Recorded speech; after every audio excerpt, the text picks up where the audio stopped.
Welcome back, everyone. I see Matt is on it. He already got us recording. And thank you for sticking with us for the Members Matter portion of this morning. And I'll give Sarah Taylor a few moments to get the slides with friends up and running.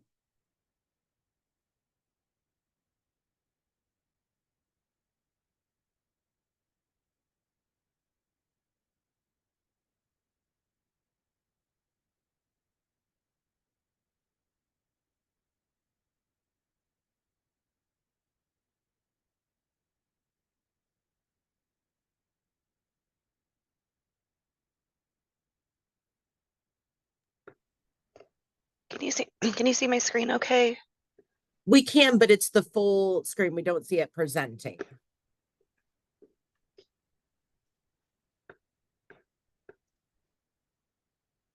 Now we do. Excellent. So here I'm going to put the website in the chat as well.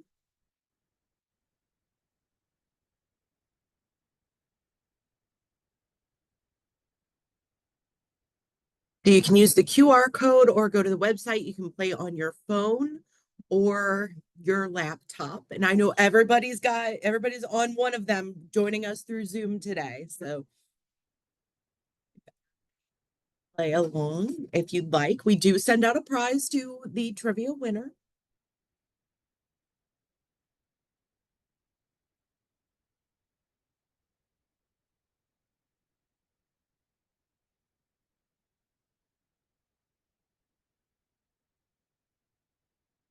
I know you get to choose your own little avatar. I'm loving seeing these avatars this morning.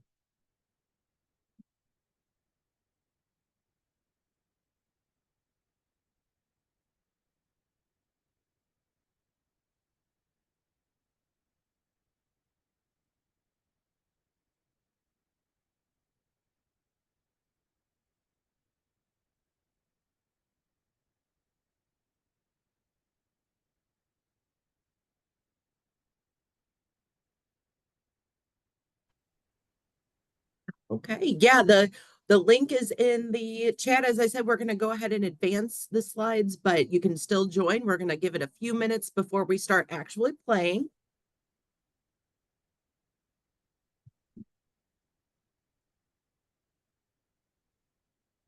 Here's the test question. How's everyone feeling this morning? Unfortunately, cold was not one of the options, although it is warmer today.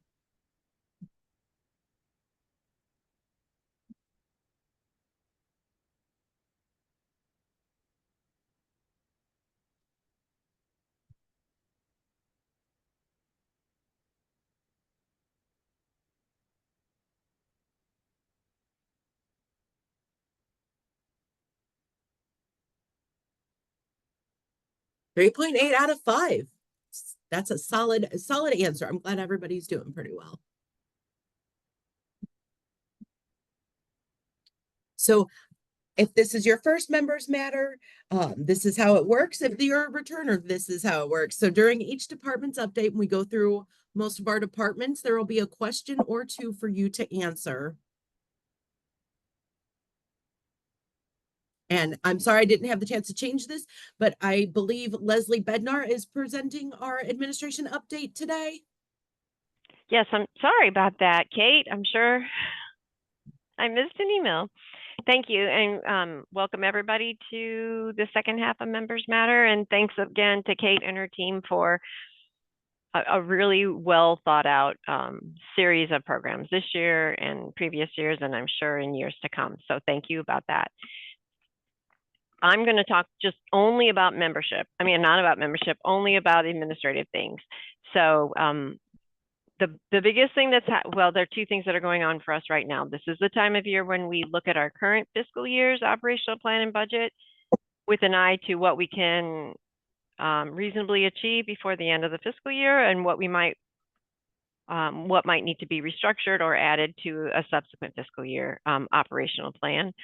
And then we also look at we're starting to plan for FY 2026, which for us begins July 21st, but our planning for that starts, well, almost as soon as the current year's is approved, basically. But So we're definitely in the heavy planning mode at this point. The board will see the operational plan and the draft operational plan, the draft budget, and budget narratives at their April committee and board meetings, and that will be the first read. The other thing that's going on that I would like to point out, and I can put this in the chat, is that we are looking for public library trustees and public library staff to join our board beginning July 1. We have an elections hub on our website where you can find all kinds of information related to it, feedback from current or previous board members, and a timeline. It's a very thorough space for everyone to learn more about it. And this is the year where we have, I'm just putting it in the chat now. This is the year when we have, you may know that we have 8 public library trustees on our board. That's the majority of the board is public library trustees. That's in statute and rule. And this is a year where we have 4 of those positions open. So currently, 1, 2, I believe 2 individuals can return. And then we have 2 we will have 2 completely open positions. We also have an open position. The other one that focuses on public libraries exclusively is the public library representative. That is staff from a public library. It can be a director, it can be an associate director, but it is staff that work in a member public library. This year we've started a little bit differently with the approach. We had a meet and greet with 2 current board members. You can find a link to that recording on the Elections Hub as well.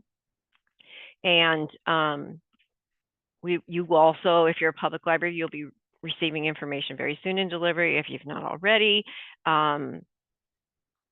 about the board, the process for applying or nominating yourself or someone else for the board, and that timeline again, that information provided as well. So we are super thankful for the board leadership that we've had in the last 13 years. Looking forward to another fabulous year coming up in July. And we'd love to see you as a member of our board. Thank you.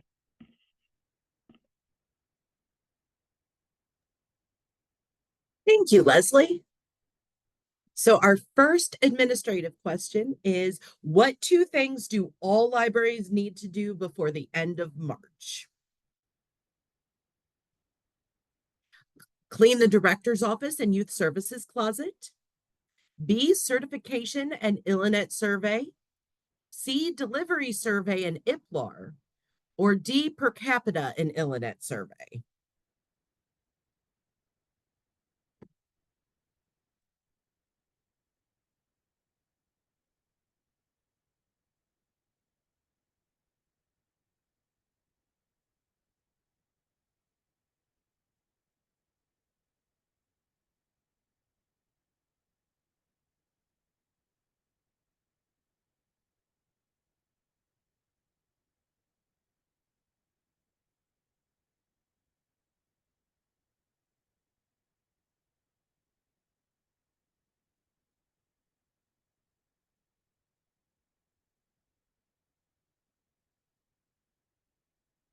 Okay, and the correct answer is B, certification and ILLINET survey. I realize that was a little bit of a trick question because that last one was per capita and ILLINET survey, but your per capita should be done by the end of January. So, but you have until the end of March for certification and the ILLINET traffic survey.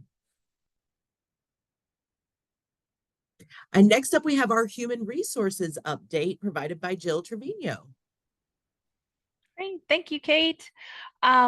So I do not have a presentation today, just a couple of updates. Just to remind everybody, I am available for HR consulting. If you have an immediate HR need, you can always schedule some time with me on the website, or you can call me directly because I know a lot of times those needs are pretty urgent, and you may not have a time slot on my calendar, but please feel free to give me a call. I may not answer the phone right away, but I will absolutely return your call as soon as possible. Wanted to also just give a little promotion out there to the Human Resources and Administration Forum with ILA. We are going to have our first roundtable meeting this Friday. So everyone is welcome to join. You just have to go on to the ILA website and request to join, and you will get the link. This meeting topic for our roundtable is going to be about mental health.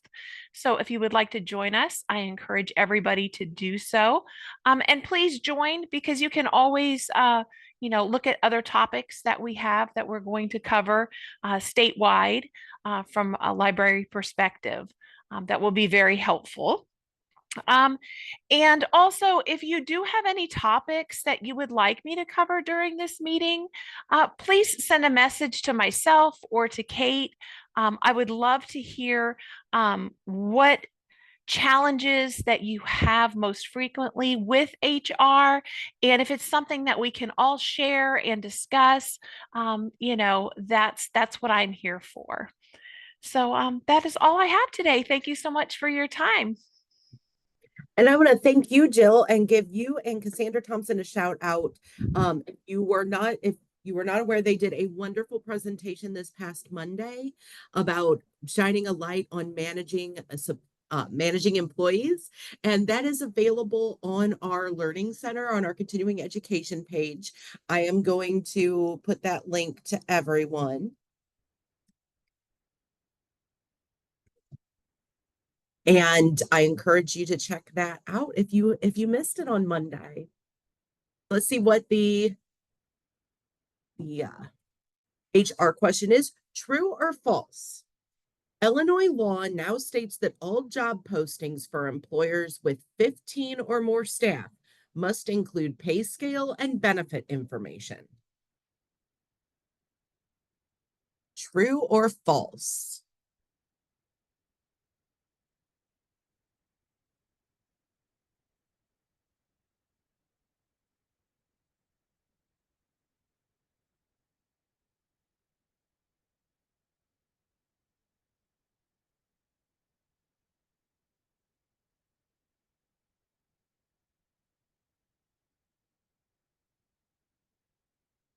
And the answer is true. Jill, I hate to put you on the spot, Jill. Is there anything you want to say about that? I know there were a number of employment laws that went into effect in January. Oh, absolutely. So what that is that's the Pay Transparency Act that basically puts the pay for the position in which an individual does on the actual job posting itself. And it also includes benefits. It's just a great tool and a great thing to have on your website, so that way you can recruit effectively. You. And next up, we have the share update provided by John Kirchner. And actually, I'm going to take a moment to shine a light on John Kirchner and Sarah Taylor, who are both here today, and to let everyone know that they both graduated from their respective programs in December. So we have 2 new graduates on staff. And so I want to just say congratulations to both of them. They should be very proud of their achievements. And now that I put you on the spot once, John, I'm going to put you on the spot again to give the Hello, update. thank you. Hello again, it's me again. So I'm going to give you some information about what's been going on with Share in the last few months. First thing I'd like to say is that we are welcoming a new library into the Share Consortium. The Cumberland High School Library is now live on Polaris. They are a full Share member now, and we are very excited. They were our first ever library to use the TriShare program to give them an opportunity to get some buy-in from school administration, and they are now a full member, so we're very excited for that. In other news, the Share Annual Members Group meeting is going to be Wednesday, March 5th at 2 p.m. this year. So that is on L2 right now. So please, if you are a Share member, go ahead. If you are interested in attending that meeting, register for it on L2, and there will be more information about that forthcoming. We are also excited that the closing dates form for Share is now merged with the closing dates for IHLS delivery. So especially with the winter weather we've been having, instead of filling out one form for Share and then another for delivery, all you have to do is fill out the form on the Share website, and then it forwards that to delivery as well. So you only need to do that once, and we hope that that makes your workflow a little easier, especially in cases of inclement weather that happen very suddenly, and it's one less thing to do. Another thing that we hope will make your lives a little bit easier in this time of year, our data analyst, Stephanie Hunt, has developed some really cool and useful statistics dashboards for Share members, especially useful for the IPLAR as well as traffic surveys. And if you go to the Share website, there is a link on the homepage that is at the very top of the list of articles to access it.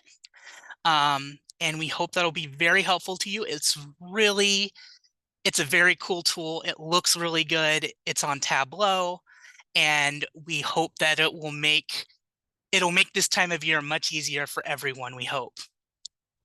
And then the last thing I wanted to mention was just a short little update on Aspen.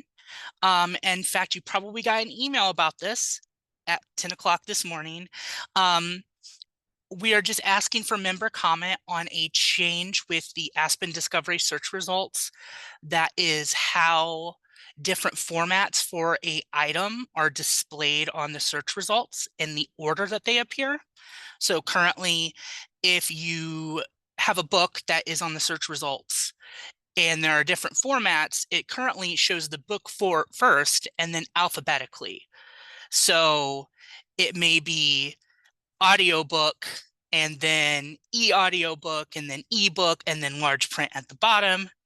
And so we are going to change the ordering with member comment because it will affect everyone using Aspen.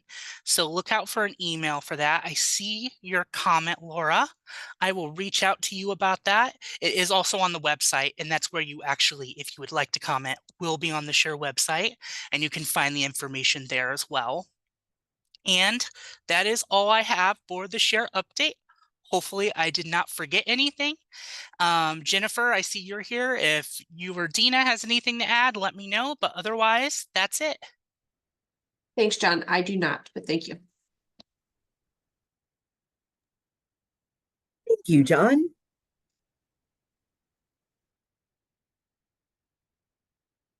Okay, so which is not a new data dashboard for Share members?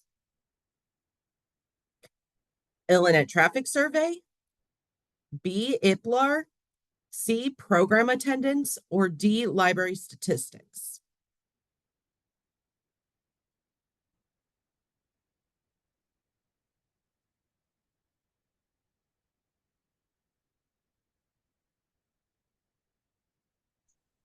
That question again? Oh, the question is, which is not one of the dashboards for Share members? The A, the Illinois Traffic Survey, B, IPLAR, C, Program Attendance, or D, Library Statistics?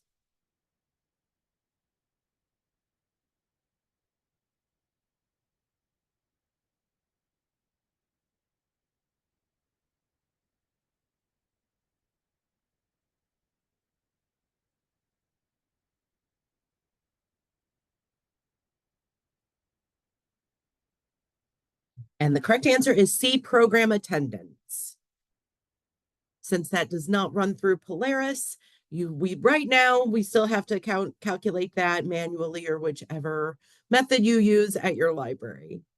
So in 2024, what book was the most requested item in Share? Was it A, The Women by Kristen Hanna, B, It Ends With Us by Colleen Hoover, C, Hillbilly Elegy by J.D. Vance, or D, The Housemaid by Freda McFadden?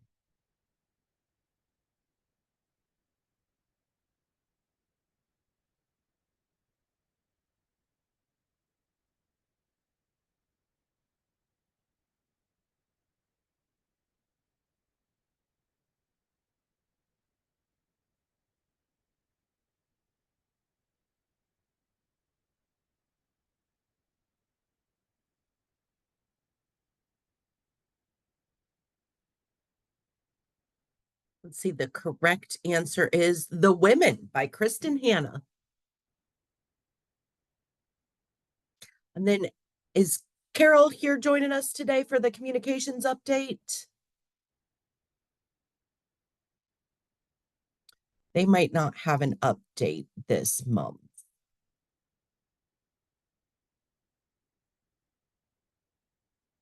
I do not see Carol here, so we're going to go ahead and skip the update.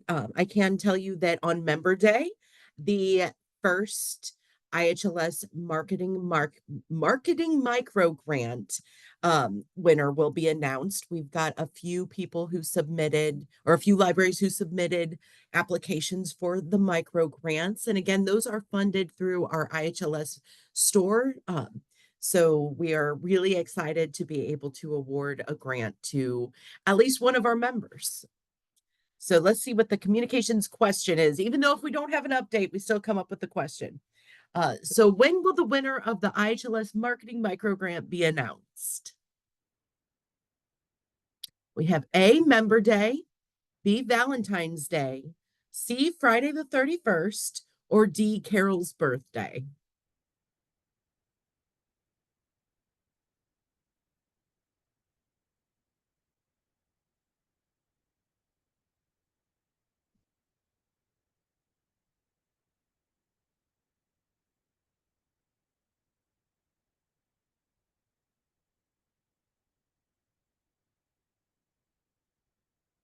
That's right. It is Member Day, which actually I was like, I realized I don't know when Carol's birthday is. So Carol's birthday could actually be one of these days. I probably need to check on that.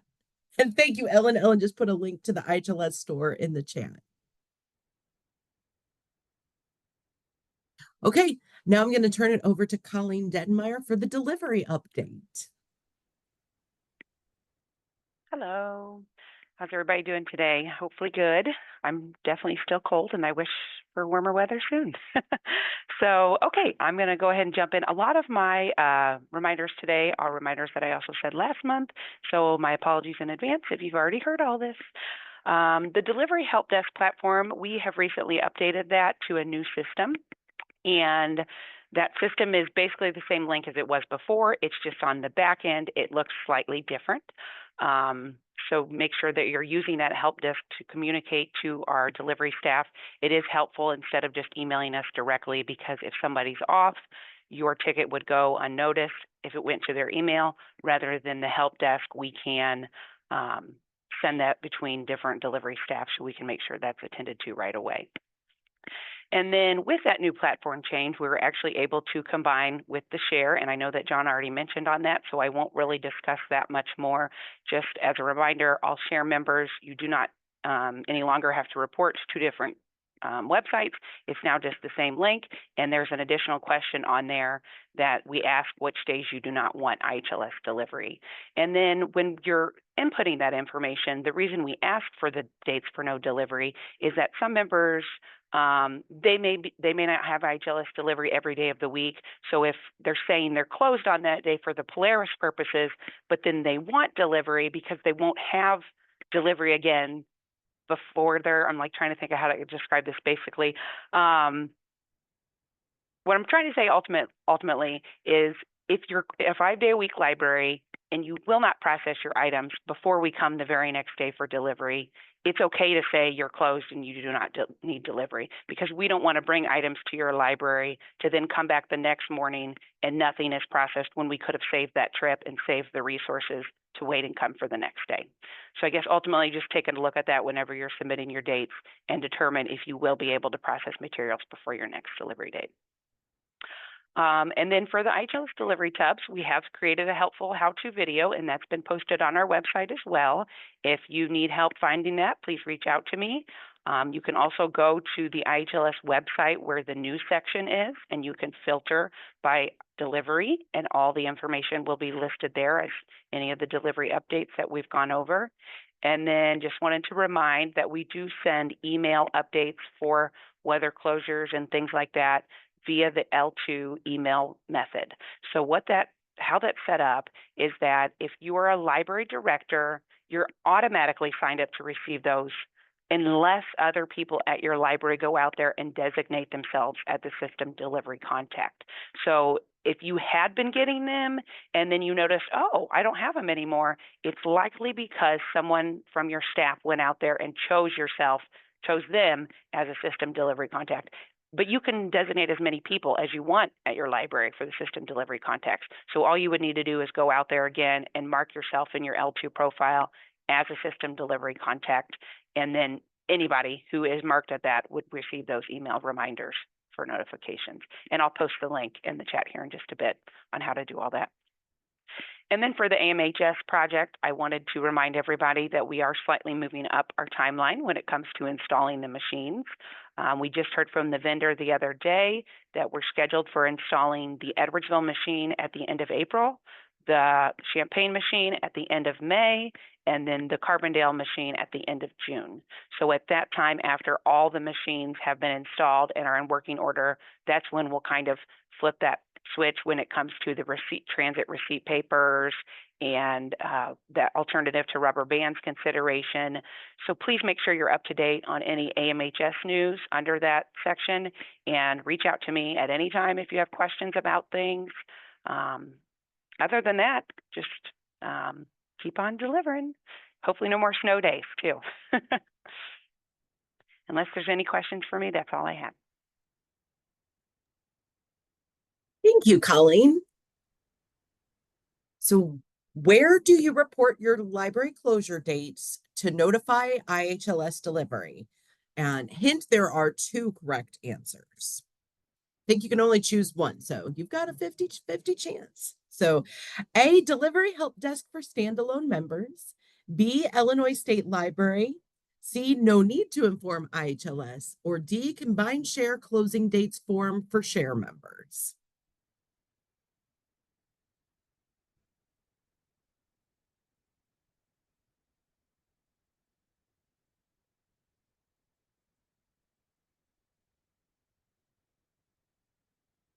And thank you for all of those links in the chat, Colleen.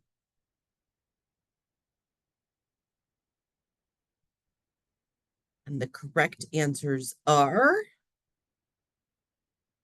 A and D.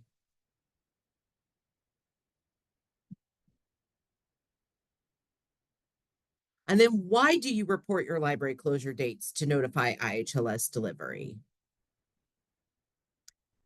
Is it A, IHLS informs your patrons for you?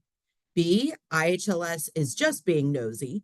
C, IHLS does not want to deliver on a closed day if materials would not be processed before your next delivery date? Or D, we do not do anything with that information?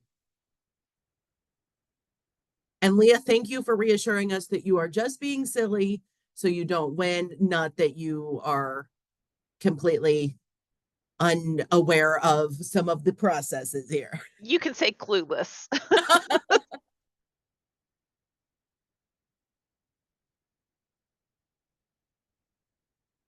And that is correct. IHLS does not want to deliver on a closed day if materials would not be processed before your next delivery date. And now we have our membership update with our membership team. So Ellen, would you like to start us off? Sure, I can start us off. I hope my camera's turned on. It is. Okay, very good. I have to say hello to everybody and also tell you that all my notes have almost all been covered by other people on our staff, which is a great testament to the fact that we talk a lot to each other and appreciate what's going on. I can certainly all urge you, if you haven't already, to take a look at the annual certification. Take a look at the Interlibrary Loan Traffic Survey. The dashboard that John mentioned is truly amazing and can help you whip through that in no time at all. Kate or Leah and I are happy to answer any questions you have about the certification process. So don't wait till the last minute, because the nagging we do gets pretty annoying. So the sooner, but I have to say the libraries have done a great job to date in getting that knocked off their to-do list. The other thing that's happening in the next couple of weeks and maybe into months is that we're going to showcase some of the work that's being done in the iLead Trustee Training Portal. One thing that's happened this year, which is really exciting, is the project manager, Leanne Furby, has developed an orientation packet for you to share with new people who are coming onto your library boards as new trustees. And it's kind of a trustee 101. And so Leanne and Kate and I are going to divide and conquer and try and make as many networking group meetings as we can to show people what this looks like and to answer any questions and talk about in groups how we can best promote this, because the iLead Trustee Training Portal in and of itself is an amazing tool. Getting new trustees involved just when they start just makes all the sense in the world. So if there's a networking group, small pubs, Maple, Perry Randolph County, whatever you do, we'll be at one of those and we'll be happy to talk with you about it. So we're really looking forward to that. Sarah gave a quick shout out about Member Day, as did Kate, and Leah's, Member Day is the system event that truly takes a village. So we're all looking forward to that. And if you haven't registered yourself or your staff, please go ahead and do that so we can most effectively plan number-wise. The other thing I have is just 2 pieces of information that come under the category of FYI. At the November board meeting, the board accepted a membership application from a public library, and that doesn't happen too often. New public libraries aren't formed and brought into system membership, and that library is the Sandoval Library, which is a public library that's located about midway between Salem, Illinois and Centralia, Illinois in Marion County. So that, bumps our membership numbers up by 1. The other thing I wanted to share with all of you, just for your information, if you don't already know, that Pat Berg retired from the state library at the end of December 2024. So if Pat has been your go-to person until they get somebody back in her place and do some reorganization, if you need help that Pat would ordinarily give you, best to call the number of the Library Development Office that's listed on the State Library's webpage. And maybe I can find that and put that in the chat for you.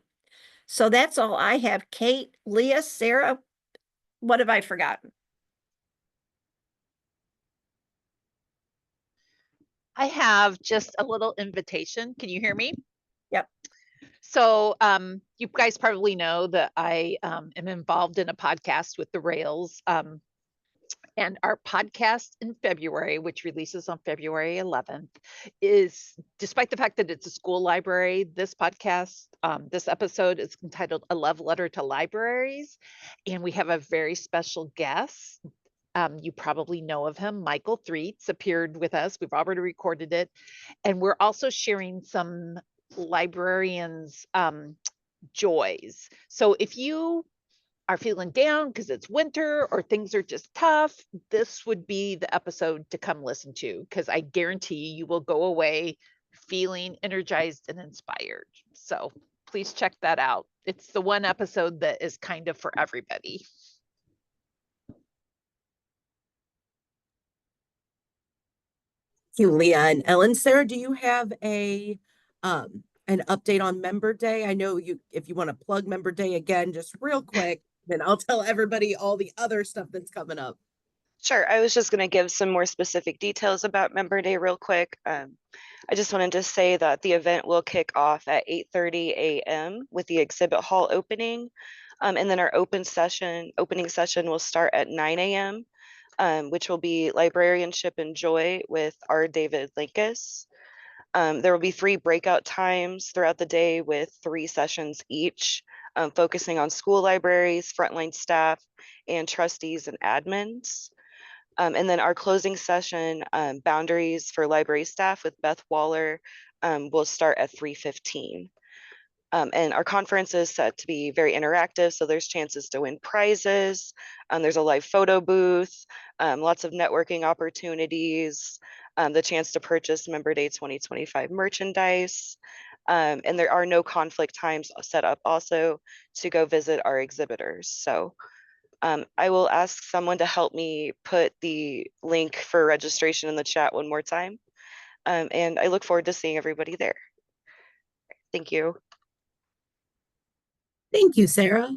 Yeah, it is really a team effort. Sarah has led a group of us in getting this all together for all of our members. We are really excited to see it come to fruition. And fun fact, the photo booth feature does not pick up faces of cats. It only picks up human faces. And then I want to let you know, I mentioned in our third Thursday that we take the month off other than Member Day as far as continuing education in February, but it picks right back up in March. We've got Patty Collins and Gail Santee from the Central Kansas Library System talking about library ethics. That's going to be a really interactive event. In April, Mandy Walters it's a Washington State Library, and I don't want to butcher the pronunciation right now, but she's going to be talking about doing less with less. And then in May, we have library consultant Dr. Curtis Rogers going over library signage, the good, the bad, and the ugly. So that one will be a fun, interesting one as well. But beyond third Thursdays, we have a few other events coming up. Next week, next Thursday, we have grant writing tips and tricks with consultant Leslie Zavaduk. And I'm really excited about that. And you may know Leslie. Leslie used to work here at IHLS. And so I'm really excited to be able to bring her back to work with members in this capacity and present to all of us. And then in March, we begin our HR Source series. So in March and April and May, we have an hour-and-a-half webinar from HR Source. There's one on toxic takedowns, managing, conflict in the workplace or difficult staff members, employment law updates, and then performance reviews and ongoing conversations. There is a nominal cost to that. If you register for all 3, you get a little bit of a discount. And then in March, Linda Johnson, who's a share cataloger, and you do not have to be a share library to participate in these. We are super excited to offer 3 in-person book repair workshops in March. Those are successive Tuesdays, March 11th, 18th, and 25th. There's one at 6 Mile Regional Library District in Granite City, one in Effingham, and one in Marion. Space is very limited for these. These are 2-hour workshops, and there is a once again a small fee. It's $15 per person, but participants will leave with some supplies to repair books. And because space is so limited, I think we have 15 people per session. We do ask that only 1 person per library sign up for these. If there's a demand, we certainly will talk about hosting more in the future. And I think that's my continuing education update. I am really excited about everything that is coming up. And speaking of things coming up, we now have a presentation today from Troy Brown. Oh, wait, we've got our questions first. I got so excited about Troy's presentation, I completely forgot our questions. And then, which is not an upcoming IHLS event? I was also so excited, I forgot a question mark on this question. A, cataloging feline realia. B, grant writing tips and tricks. C, book repair workshop. And D, HR Source series. And yes, let me put the sign up for book repair just went live this morning. I see Sherry's question in the chat. I'm going to put the first one in the chat, the first book repair workshop, but the other two are linked from that one. And I'm going to put the grant writing workshop. This one's easy. You've gotten 2 answers already.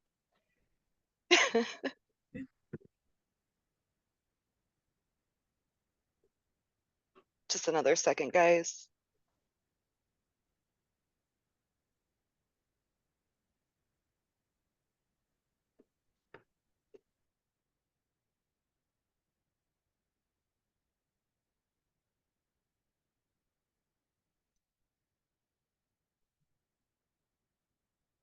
And let's see, the correct answer is cataloging feline realia.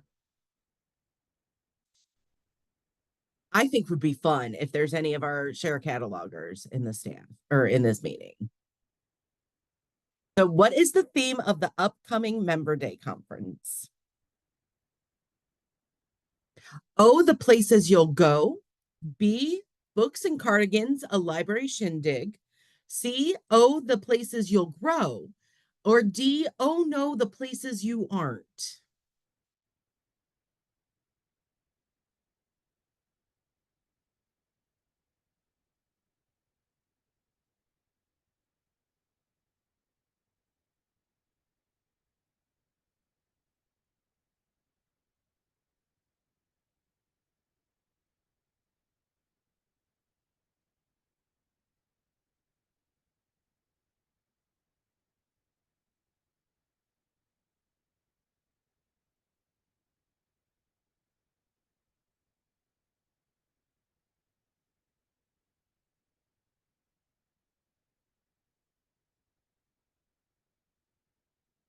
And that is the correct answer is C, oh, the places you'll grow. And then the final trivia question of the month. And John, I'm going to let you handle this one. Yay, okay. So I wrote this trivia question. I love trivia. Okay. Wisdom, the world's oldest wild bird, was first tagged at the Midway Atoll in 1956 and was most recently spotted November 2024, laying her latest egg. What species of bird is Wisdom, which was featured in a famous poem? The species of bird was featured in a very famous poem. And I read, I think that makes Wisdom, she's at least 73, I think.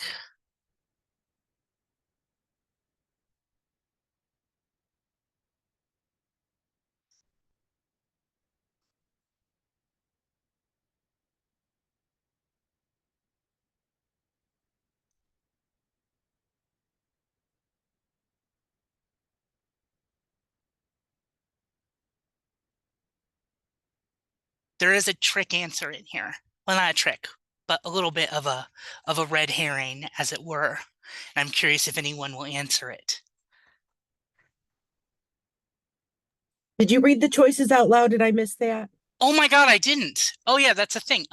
Pelican, golden eagle, raven, or albatross. I forgot that's a thing you're supposed to do.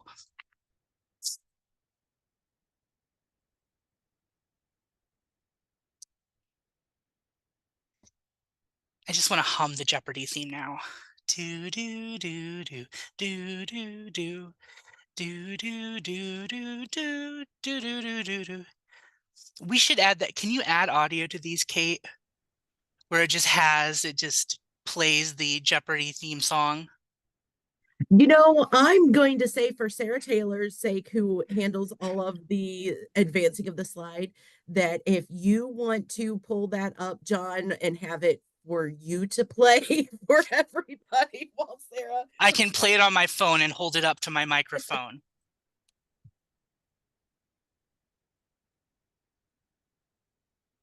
Okay. Oh, interesting. So the answer is albatross.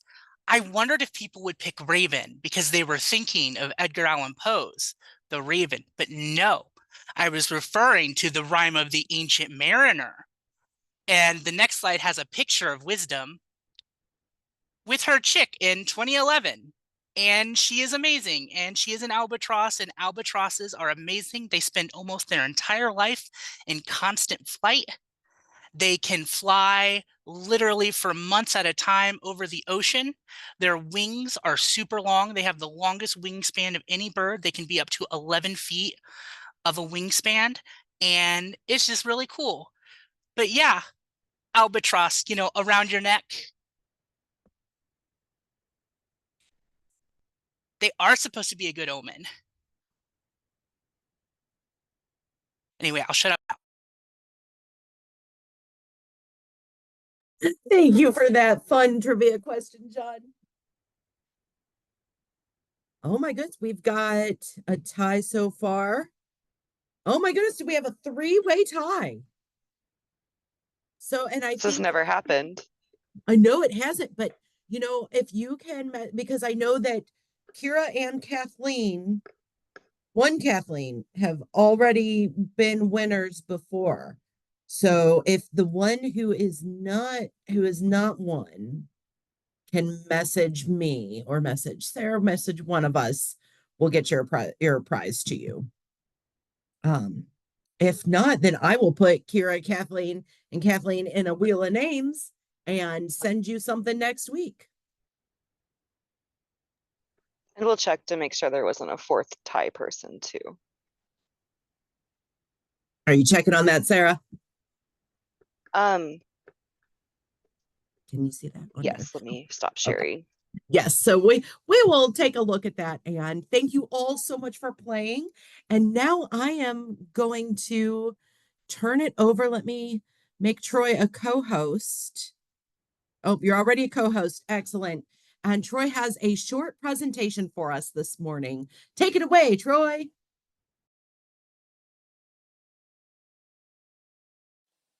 I started talking and forgot to unmute myself. So how's everybody? Are you seeing my screen already, or oh, I need to hit share. There we go. How about now? You seen that, Kate? Okay, excellent. Let me just do a little bit of screen arranging so I can see any chats that might come up. So Kate asked me to describe a little bit about what's going on in the state right now with broadband access and digital equity grants. I come into this a little hesitant because I don't have firm answers, but I think we're getting to the point where things are going to be progressing very quickly in the state, and I'll get into that in a little bit. By the way, Kate told me that I have like 3 hours to talk about this, so I'm going to use every second of that time, and nobody gets lunch today. We're going to go straight into dinner, and so that should be great. Actually, I'll take maybe 7 or 8 minutes, depending on questions, and we'll see how it goes. So I'll get right into it.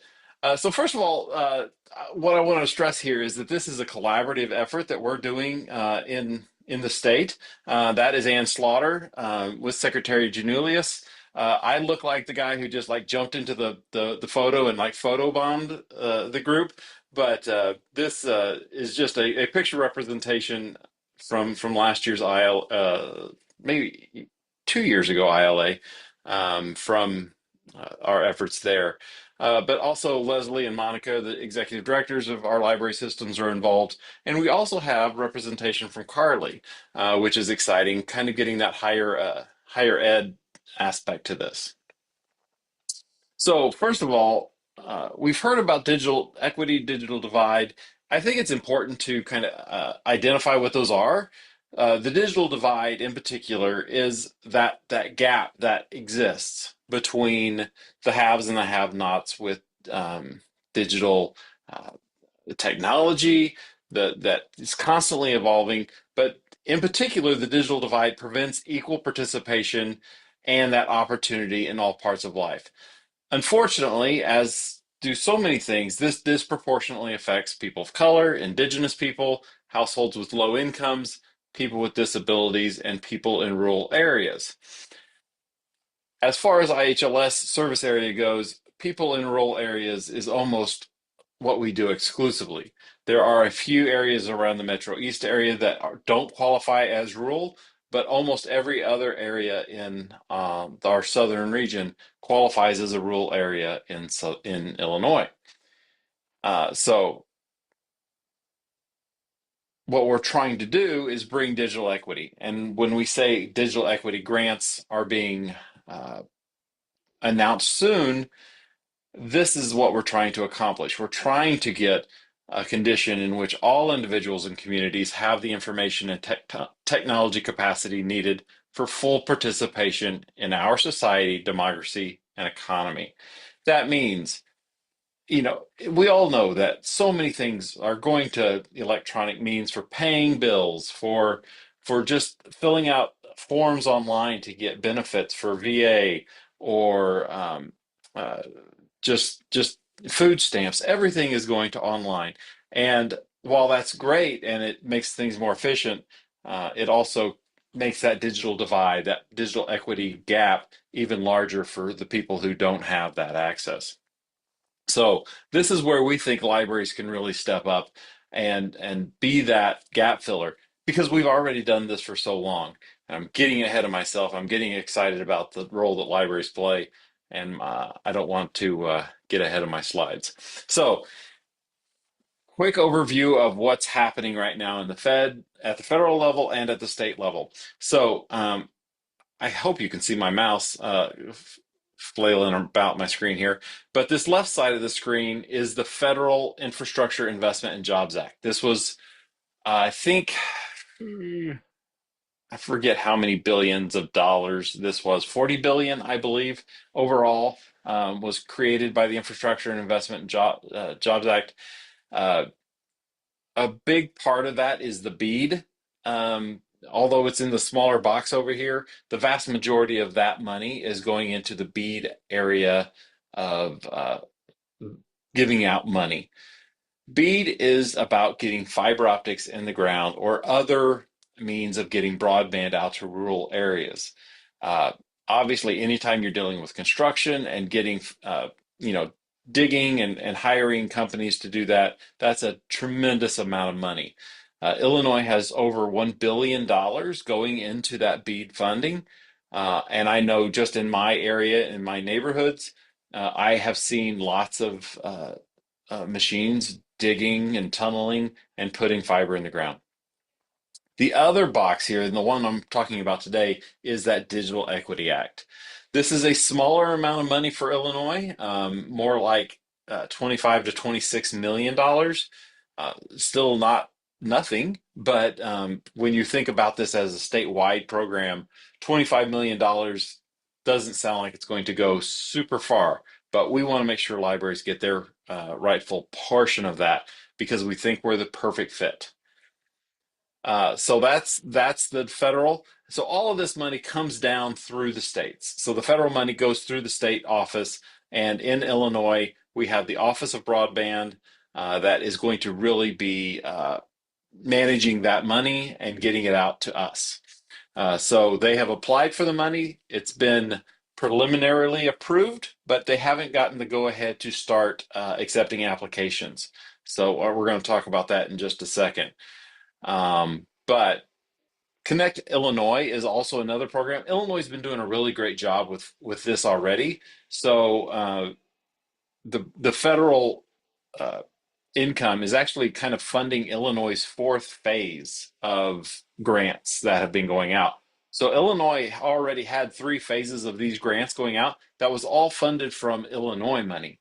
So now we're kind of getting excited about the 4th phase of this expansion. So this slide is one of those slides that if you have an idea that you might want to fill out a grant for a community-wide education program, or something that you think will be a good digital equity event for your area, this is one of those slides that I want you to take notice of, because this is what you need. This is language for your grant. This is selling points. This is, how you want to justify your ask is by making sure that you mention how you're going to affect these groups, or all, one or two or all of them.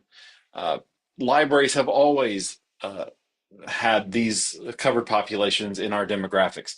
we have never discriminated against any of these groups. So we want to make sure we emphasize that, say, hey, this is not new to us. Libraries have been doing this for decades, and we know what we're doing. We're not reinventing the wheel, and you should give us your money. So that's really what we're going for here.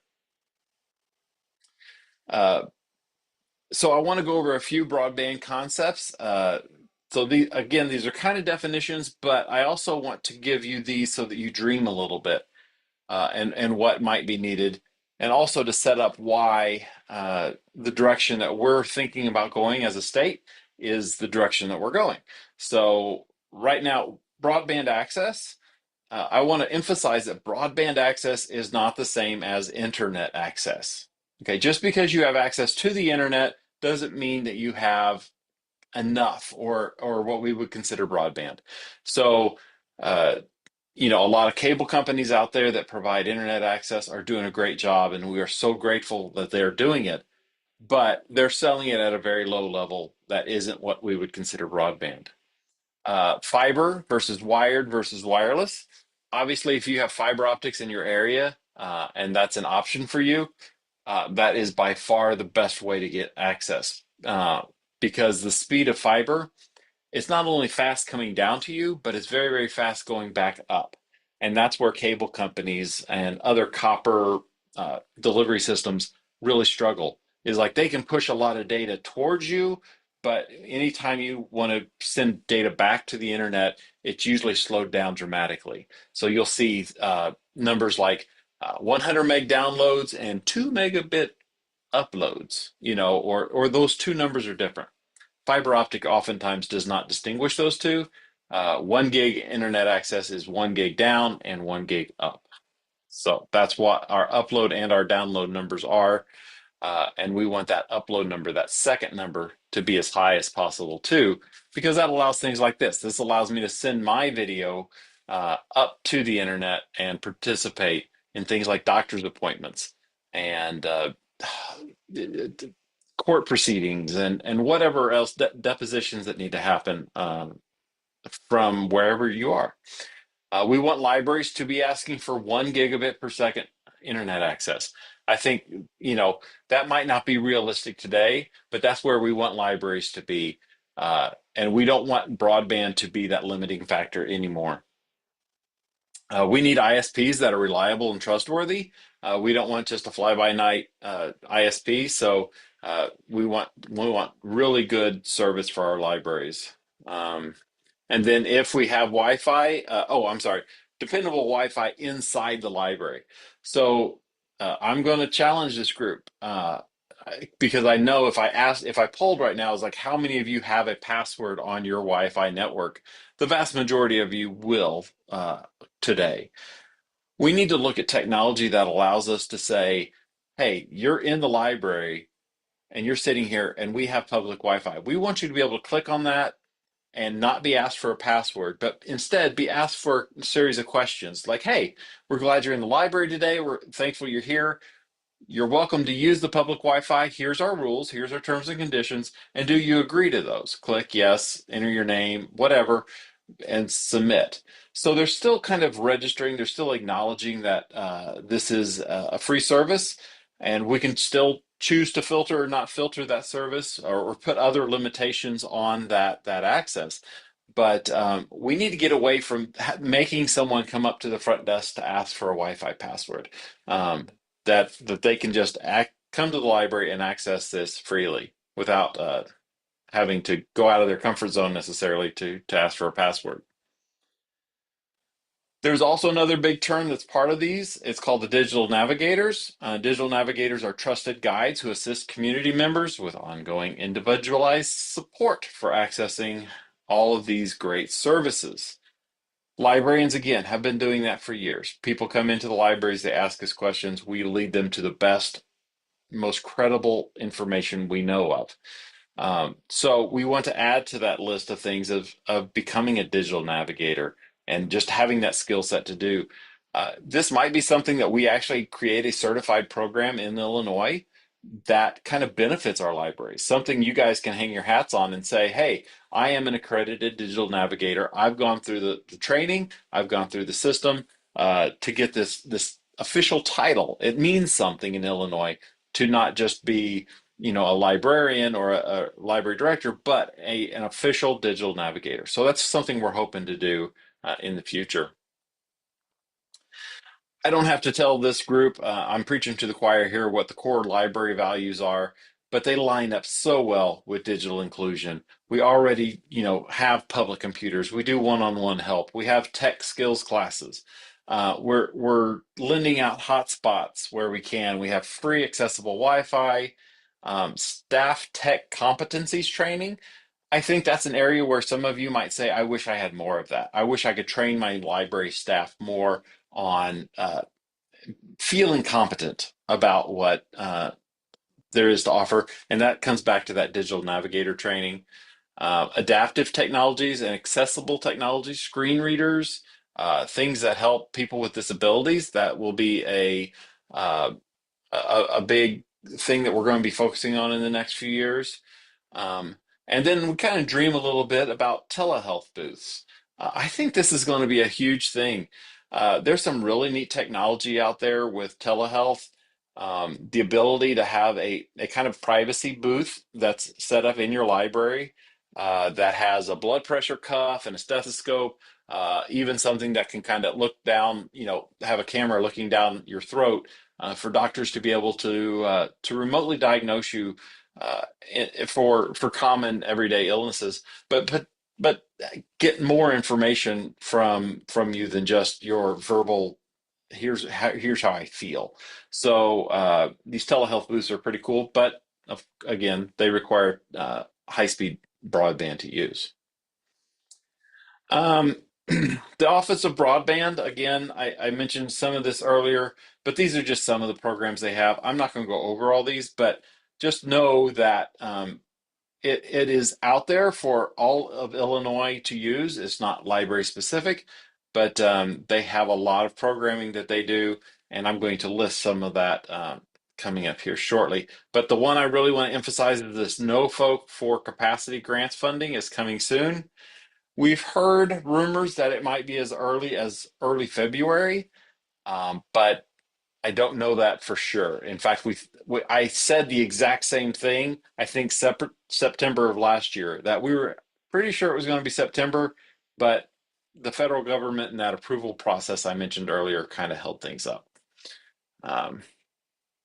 So the place to get all the latest information is broadbandforlibraries.com. If you want to take a picture of this QR code on the screen, then you can click on it at a later time from your photo library. But, you know, this is where Anne and I are updating as really new pertinent information comes out. There's a map that I'm going to reference here that is part on there, plus all of these other websites I've mentioned. They're all on this website. This is kind of our dumping ground for everything. And here's a picture of that map that you'll get.